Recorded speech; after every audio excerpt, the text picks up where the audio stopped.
Welcome to Raising Me. Here we take the things that we're experiencing as parents right to the experts for advice. I'm Adrienne Stein. I'm a mom of three and a longtime journalist. Of course, the idea for this podcast came because we don't exactly get a guidebook for all the things that we encounter as parents. So we find the people who have experience in the difficult, tricky, fun, beautiful, and sometimes heartbreaking things that we encounter as moms, dads, caregivers. So today we're talking about 5 ways to improve your relationship with your child. And in preparing for that list, one of the things our guest psychologist, Dr. Stewart, said that really stuck with me is that whenever there's a tear in a relationship between parent and child, it is, in his words, the obligation of the parent to initiate that repair. It's just something to keep in mind as we go through these 5 ways with Dr. Stewart. In private practice, he has decades of experience working with children and parents in the often complex relationships. He is also an assistant clinical professor at Tufts in Boston, and he's an author. So regardless of your child's age, how strong your relationship is, or where you might be in that relationship, Dr. Stewart has 5 things we can do to improve and strengthen it. Dr. Stewart, thank you so much for being a part of this conversation. I'm really looking forward to it. And I think just as parents, sometimes we have to remind ourselves that our relationship with our kids is always evolving. It is always changing. And sometimes there are good times, sometimes there are not such good times. And that's okay, right? I mean, tell us that's okay, right? Yeah, of course. You're gonna make mistakes. I mean, one of the central notions in the field of attachment is the fact that relationships involve connections, tears, and repairs, and that the tears are not problematic unless we're not able to make a repair. Matter of fact, there's even a thought that a relationship that's had a tear and a repair, it's kind of like muscle fiber. It actually gets stronger with it. And that the goal can't be to never have a tear, but the goal has to be that when there are tears and it's in a relationship with somebody that you love, that you make that repair. And I think, obviously there are going to be very large tears that take a lot of repair. And there are going to be everyday little tears that can add up to big tears too. What could that look like? Well, I think one of the dilemmas that you have, and you'll see this in any loving relationship between kids and their parents, between partners, between siblings, when there is a tear and the repair isn't made, the relationship begin to become parallel. And it no longer feels like intimacy, and it no longer feels safe to be able to be vulnerable. Because intimacy is always contingent upon a willingness and ability to be vulnerable with. And so, what can happen between kids and parents, and it doesn't happen with younger children that often. Certainly during adolescence, it happens a lot. You'll hear parents say things like, well, I'm not going to respect him until he shows me he respects me. And you get into these standoffs. The issue of respect with adolescents and parents tends to be a really tricky place. Respect and the truth. Those are two of the biggest hurdles that parents have to manage in moving adolescents through to adulthood, because they're all going to lie to you and they're all going to show disrespect to you. Yeah, but I think just underlining that point, even in the frustration, say if you have an adolescent or a teenager, it is up to the parent to repair that tear in the relationship. Absolutely. Yeah. There cannot be anything that expresses a sense that there's something more important. That connection has to be the most important. Now, you can be upset. A parent can be upset with a child. They can hold them accountable, those kinds of things, but they can say, I'm sorry we're here. I don't want us to be here. I know you didn't know how to get us here, or I didn't know how to get us here, but here we are. And I love you. And we'll figure it out, move forward. What are some of the common challenges that you've encountered in your experience when it comes to creating that healthy relationship, or even healthy rebuilding of a relationship with a parent and child? Sure, sure. I mean, I think that they bring from different factors, and they are different at different ages in the youngster's development. But I think one of the things that is so common, it's endemic almost to being a parent, is worrying about, are they progressing in school well enough? Are they doing their homework carefully enough? Are they hanging out with the wrong kids? Worry is a problematic dynamic for parents and kids, because it's impossible to not worry a parent. But kids, oftentimes parents think that their worry should be experienced by their kids as an expression of their love for them. Maybe there is some of that, but more often than not, when kids are experiencing a lot of worry on their parents' part, all it does is dial up their own anxiety and make it more likely that they're not going to listen to parents, and more likely to have their adaptive functioning brought down by elevated anxiety. The problem is that many of the things that we would do intuitively to help fix the situation can actually make it worse. And I've raised kids, and I'm in the process of being very involved in grandkids, and I, like everybody else, I make the same mistakes. They see one of my grandkids, my wife, she's a worrier. And whenever we're out, and God, he climbs everything.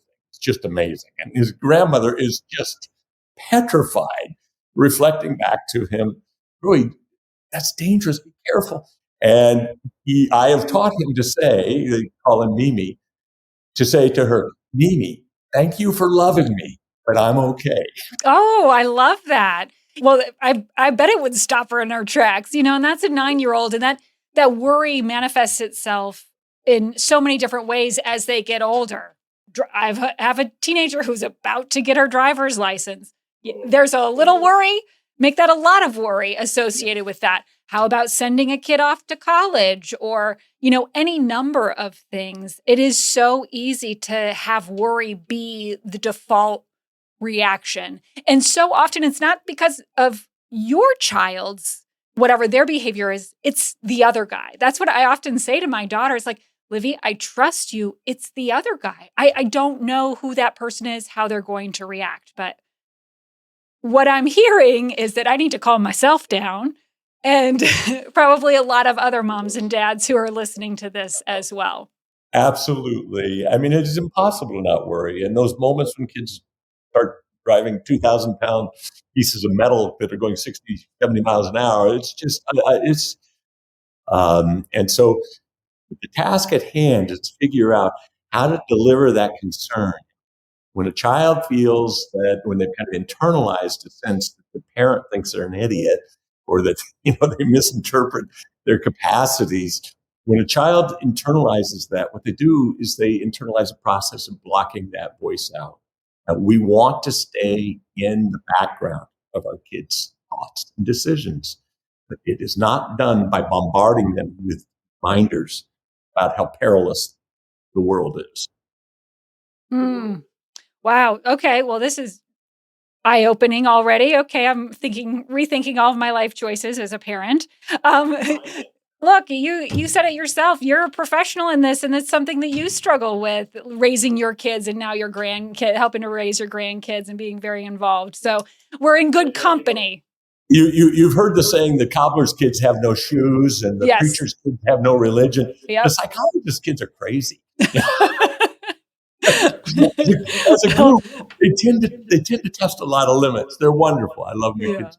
No, yeah, there's nobody is immune. We're all trying to figure it out. That is for sure. Dr. Stewart, one thing we went into this conversation really wanting to hit on, and there are many ways that we can work to improve the relationship we have with our child or our children. And so many of it is age dependent, right? But we've come up with 5 really core ways that no matter what the age of your child is, this will help improve your relationship with them. So let's just start with the first one. You say feeling felt is key. What do you mean by that, and why is it so important? The process of learning how to manage complex emotion, whether that is sadness or anger or joy, that the process of learning to manage that is done initially through an experience of having what's called a co-regulatory experience with another, somebody who you have a sense that they know what it's like to be you, to feel felt by you. That sense of being known on that emotional level is very powerful and provides kids a sense that whatever is there, they're not alone, that they have available to them a very clear sense that there's someone who has the capacity to have a felt sense of who I am. And we look for that. We look for that in all of our relationships, our intimate relationships, our friendships. We want to have that sense that that other person gets us. They get us not just based upon the words that we offer, or that we have a visceral, a felt sense that they get it. They're with us. And that's hard to do. Once again, there's situations where it's difficult. And oftentimes kids are not good at explaining why they feel what they feel. Little ones to adolescence and young adulthood, they're just not good. A lot of adults aren't great at it. But so it isn't about needing them to tell you what it is that they're feeling. And then I'll know, and then I can help you feel felt. It's a felt sense. It's the slowing down and being present emotionally in a quiet way. And then the way that they know that you're feeling is largely through your nonverbals. Well, this feeling felt feels like it's very close to attunement. Is it one and the same? Is there a difference between feeling felt and our number two on this list is attunement? So what is the difference?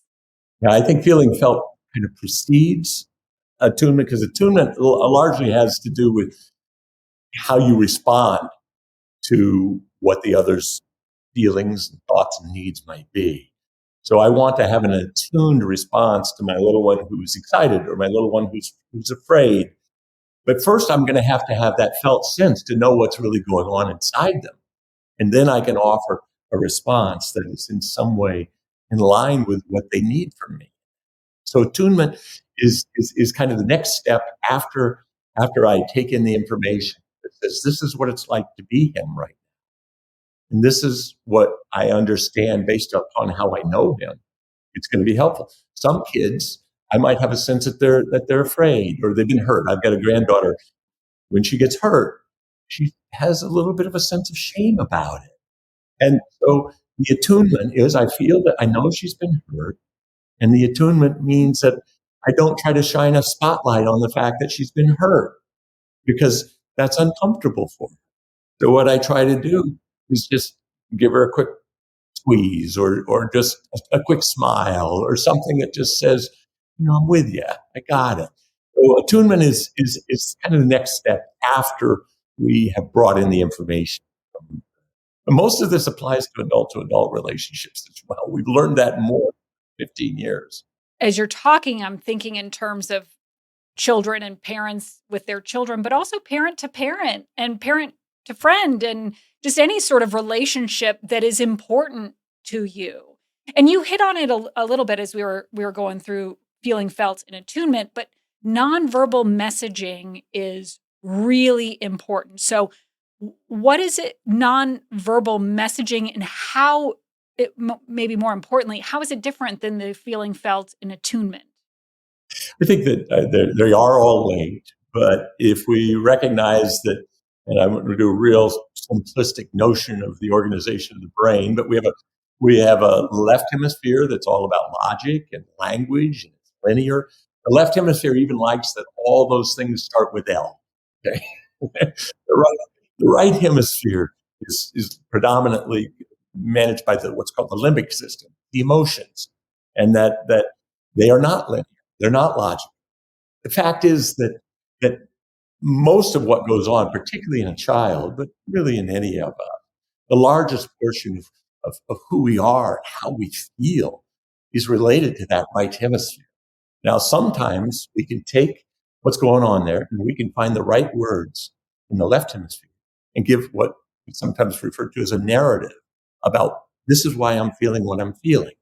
Now, sometimes those narratives are not accurate. We're feeling something and we come up with a story about it that's not necessarily accurate, but it's better than feeling like I make no sense at all. So that's a whole nother story in terms of the relationship between the right and left hemisphere with regards to the creation of narratives. When we're looking at nonverbals, those get processed directly through the right hemisphere. And so nonverbals come in and are processed. You'll see numbers from 10 to 100 times to, I think I've seen 500 times faster than language. And so before a word has been processed, the brain is already reacting to, is it safe? Is it supportive? Is it kind? Is it going to be okay? Tone of voice, facial expression, posture, those are all nonverbals that get processed very quickly and really do speak most to that right hemisphere. And when we're dealing with a child that's got a lot of emotion in a given moment, positive or negative, our nonverbals are going to be what they're responding to. It's not going to be what we say, because that has to be processed through the left hemisphere. It's just wonky. It's not a way for information to come in. But unfortunately, we adults oftentimes think that it is language that is really going to open the window to understanding, and generally is not. Wow. So this is just like clicking. So the nonverbal, it's what they're looking for beyond, like attunement might be a deeper level, but it has to start with the nonverbal. What is your posture conveying when you're talking to your child? Like you're directly, you're facing them, you're like looking at them, you're part of this conversation versus sort of looking at a phone, like, yeah, well, tell me a little bit more about it kind of thing. You want to make a child feel invisible. Spend a lot of time in their presence, not attending.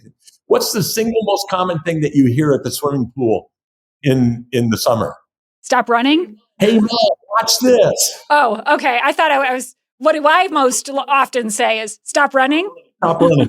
Yeah. Which goes back to the worry, Dr. Stewart. Here we go again. Full circle. From the kids. Okay. It's, hey, watch Mom, this. watch Absolutely. That those four parts. I want to be seen. I want to be soothed. I want to feel safe. I want to feel secure.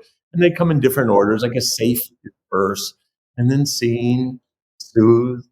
The word secure just means that you've got all of those. So I think that the nonverbal is what gives the message as to whether or not the person coming towards them, whether it's their parent or their teacher or the police officer, whether they are safe. Are they coming in from a stance that is meant to be supportive and understanding and empathic? Now, number 4 on our list here is belief in self. Is this basically self-confidence as a parent?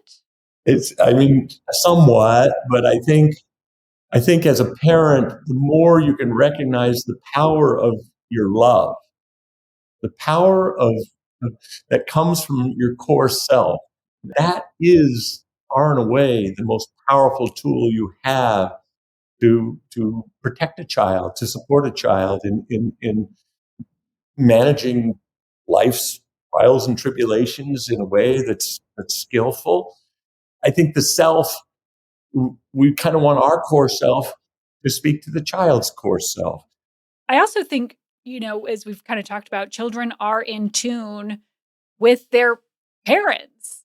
And so when you feel confident about your abilities, or you feel like you know what you're doing, when we first talked about this list, I kind of took it as just believing in yourself, that really as a parent, we have everything we need in order to raise children. It is that self-doubt that creeps in. It's the worry that creeps in that often prevents us from, really getting in touch with our instincts on raising kids.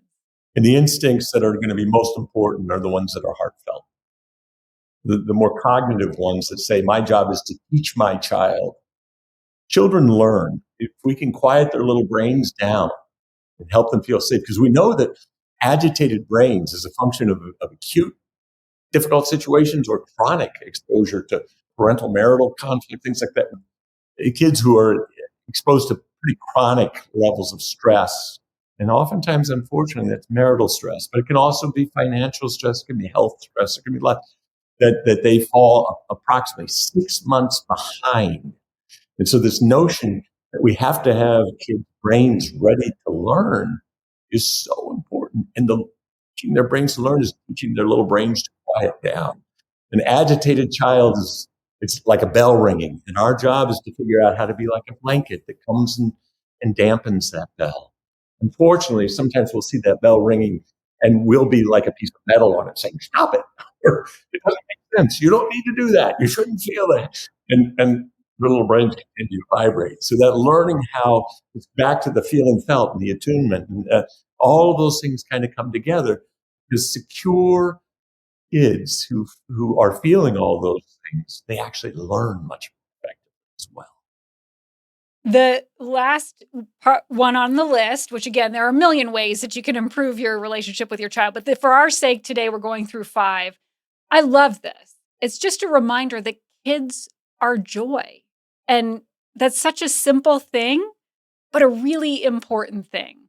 It's one of those things that when kids recognize that they are a source of joy for us, there's very little that will make them more secure. And so when we're able to let our kids, through our nonverbals, through our playfulness, through our excitement in seeing them, when we first come into the room, and that when we're able to see that they bring us joy, it provides a kind of security like almost nothing else. And that when parents are worried, it's in the way of joy, and parents are overwhelmed by the dynamics of a marriage or financial situation, it's tough. It's hard to do that, but it is worth making a conscious effort to let them know just not how much you love them. That's good. That's fine. But how much you enjoy them. Being playful with your kids is not the icing on the cake. Being playful is one of the most powerful ways to see that they bring you joy. I love that. That's a great exclamation point on this conversation. Dr. Stewart, if there was one takeaway for us as parents today that we could do today to help improve the relationship that we have with our child or our children, what would that be? Slow down and listen with your heart. Listen more than you talk. And when kids tell you something, do what you can to reflect back the feeling that goes with it. That would be my best. That's awesome. Dr. Stewart, thank you so much for being a part of this conversation. My pleasure. Really appreciate it. I should mention we'll have more resources on this very topic on our website. It's wgme.com/raisingme. Thanks, Dr. Stewart. Thank you. You take care. Slowing down here, or trying to anyway, I'm so grateful for Dr. Stewart's insights. And let's just first start talking about the worriers. Totally guilty right here. As he said, it's just impossible not to worry. I have practically given myself a heart attack just thinking about my daughter going on the highway for the first time by herself when she gets her license very soon. But when you do hear about how worry can be internalized by our kids and the anxiety that can really create, it's forced me to take a step back. Another takeaway, kids are joy, right? Play isn't icing on the cake, as Dr. Stewart puts it. It's essential. I love that simple reminder. Of course, we know, let's be real. It is so easy to overlook that in the overwhelm of getting home from work, cooking dinner, pile of laundry stacking up, plus a homework project that we're missing supplies for. But since our chat, I really have set those sort of mental reminders to slow down, be in the moment, really look at their sweet faces, and return to joy. And it feels good. Thank you so much for listening to Raising Me. I'm Adrienne Stein. This episode is edited by Megan Littlefield and produced with Nate Eldridge. Please follow Raising Me wherever you get your podcasts. Of course, a positive rating and review helps others find this message, and we really appreciate that. Wherever you are, I hope you learned something new and get to take a little time for you.